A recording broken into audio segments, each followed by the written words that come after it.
Tonight, we are learning new details about that deadly plane crash yesterday just off the coast of Point Loma.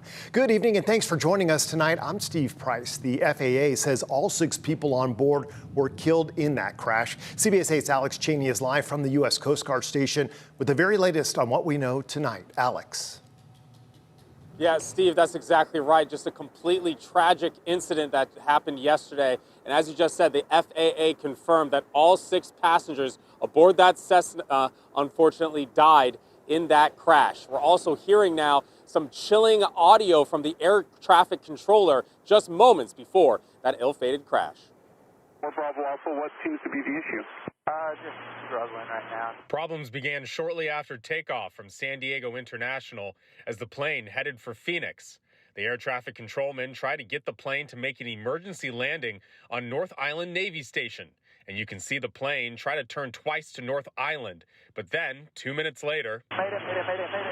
4 Bravo Alpha, low altitude alert, climb immediately. 4 Bravo Alpha, radar contact lost. The U.S. Coast Guard says they received notification of the crash around 12:45 Sunday afternoon. And they are now the lead agency in the search effort. The FAA said today that the pilot and all 5 passengers on board died in the crash. The plane was a 1970 Cessna 414 that was owned by the company Optimal Health Services out of Pima, Arizona, and was sold to a private owner in 2023.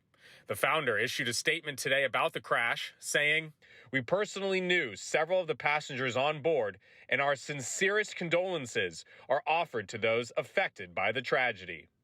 The reason for the crash is still unknown. However, flight instructor Robert Katz, with 43 years of experience, told CBS 8 he thinks that the pilot became lost in the fog. It is this pilot who became disoriented due to the nature of the flight. I do not believe there was any mechanical issues involved with this airplane. It was foggy Sunday afternoon, and Katz says the pilot had to rely on his instruments, which he more than likely wasn't prepared for, upon hearing the air traffic control radio. The tenor of this pilot's voice, his choice of words, and how he's communicating his situation, he is admitting to a problem, but at the same time, he's in denial about the seriousness of this problem, and he also sounds resigned to his fate. The Coast Guard said they found an oil sheen and debris about 3 miles off the coast of Point Loma.